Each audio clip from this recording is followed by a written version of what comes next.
How fare thee, fair time traveller? Pray sit and enjoy.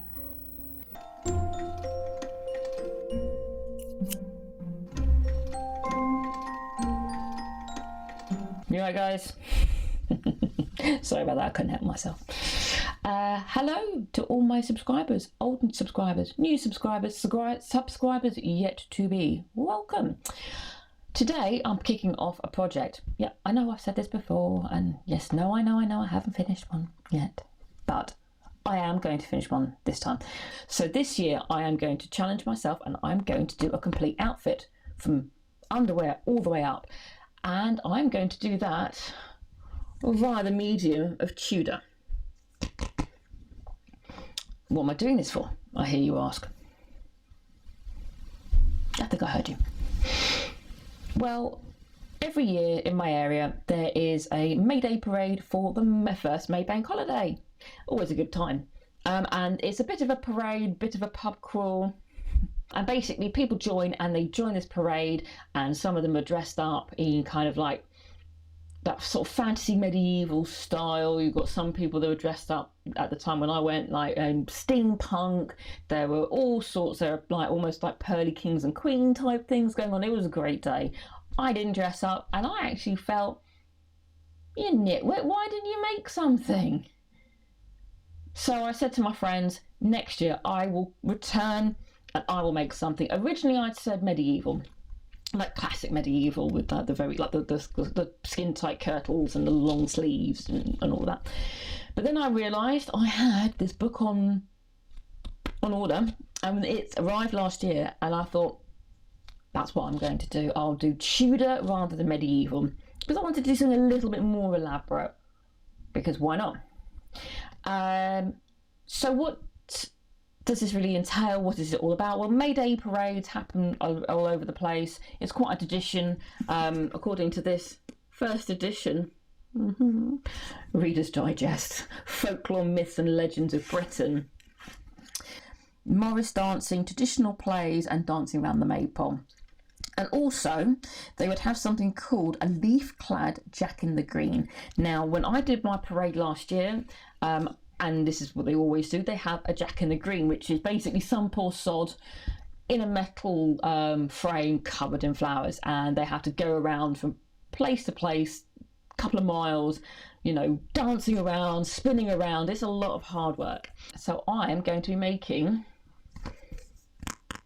a green Tudor outfit. And this is what this video is today, and subsequent videos will be going through the making of each individual item and maybe try a bit of world building. Actually, I'm going to try and create a character of this person who's going to wear the outfit. It's not going to be, you know, I'm going to be wearing it. I'm not going to pretend I'm going to be somebody I'm not, but who would wear this sort of stuff? Why would they do this? What would their thinking be? So that's what I'm going to do. So let's start off. Let's start off with what I'm going to make. So we are going to start with a woman's smock. Now, the lighting's a bit terrible here, but hopefully you'll be able to see a picture. So there she is in an undergarment smock. Simple, classic.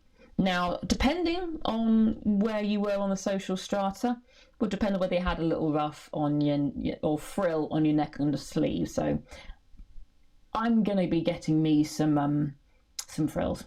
So that's underlayer. I haven't decided whether I'm going to do a petticoat or not. To be honest, it depends a bit on how warm it's going to be. Our May days in this country can be all over the shop. It can be hot, it can be cold, it can be rainy, it could be grey. So I'm going to reserve the right to make a petticoat if I think it's going to be cold, but I'm not sure. So from the smock, I will be going and making, let me get up close again, a women's kirtle. So that's a medieval inspired. There we go. That's a medieval inspired one. I've got a few different options. I think I might do a front lacing. We'll see. So I'll have that. So I'll underneath, well, not underneath, over the top of the smock. And then finally, I will be making, and this is going to be a bit of a mouthful, so please bear with me, a woman's high-bodied round gown. Say that with a speech impediment. I can't, and I have one. basically, oh, let's see if I can get the light to work. Ugh. There we go. To go over my kirtle. Now, I haven't quite finished yet, because what would a Tudor lady be without her hair covering and something on her head? So I shall be making a very simple coif.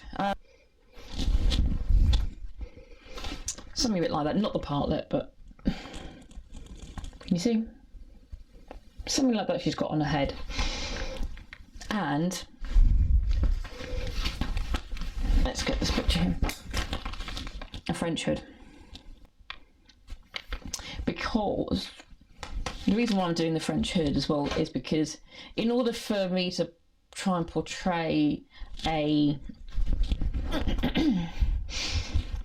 Tudor woman, I need to have all the silhouette going, and that includes the French hood.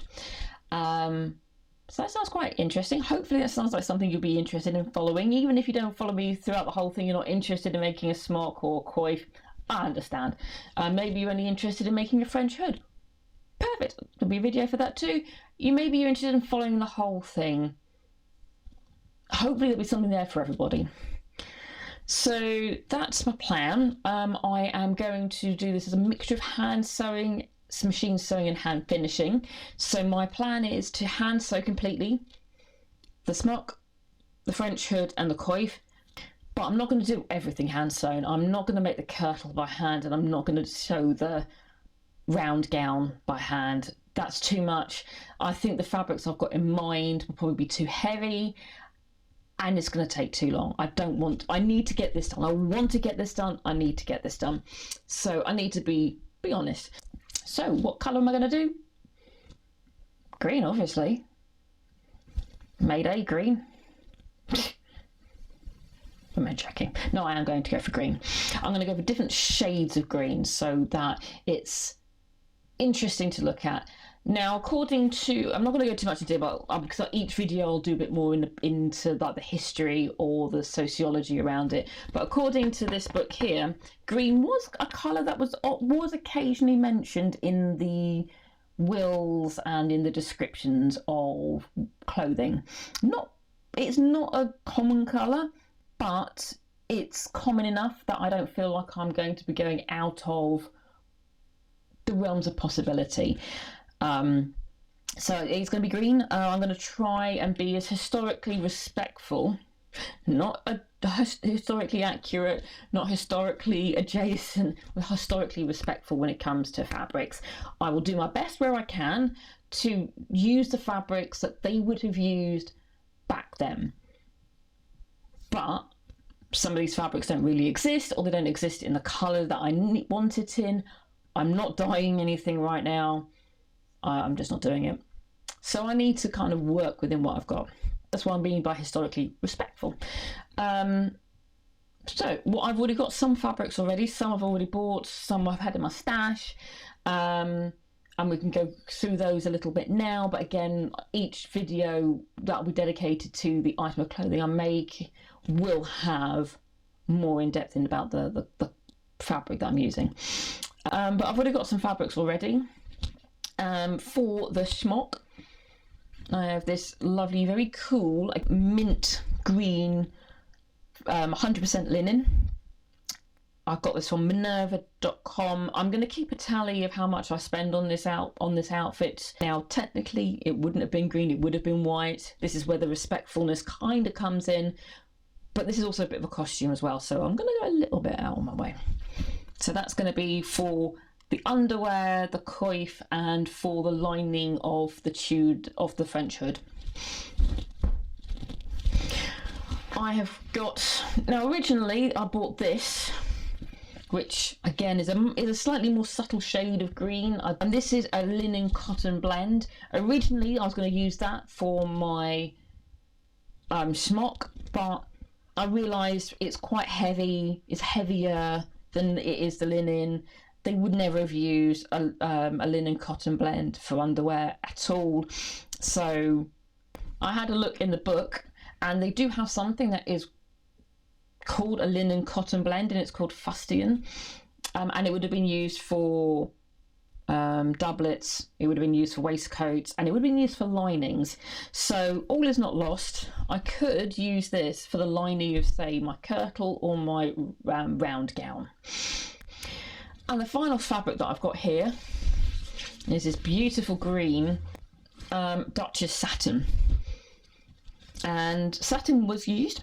I don't know how thick it would have been, I'm not sure, but I'm wondering whether I can use these for the over sleeves that women would have worn. What you may not know is that women would have detachable sleeves, and so you would have whatever fabric you would want on it, and they would go over your smock, under your gown, your round gown, and they could be paned. So, you know, if you think of all the typical kind of slashed sleeves with the red poofs coming out, something like that. Now, I'm not going to go down that road. I'm going to keep it a bit more simple, a bit more to my taste.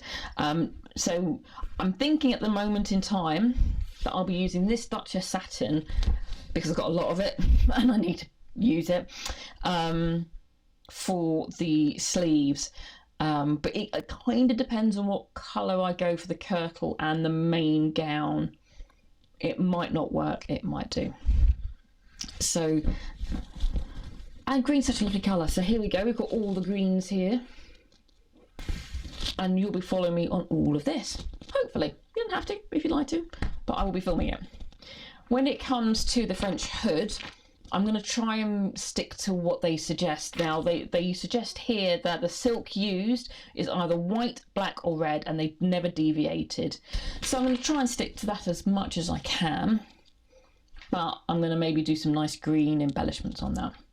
So there's plenty to go on here. So like I said, there'll be hand sewing, there's going to be some, not embroidery, but there's going to be some embellishments with beads. I might maybe do something with the sleeves, have a little bit of fun.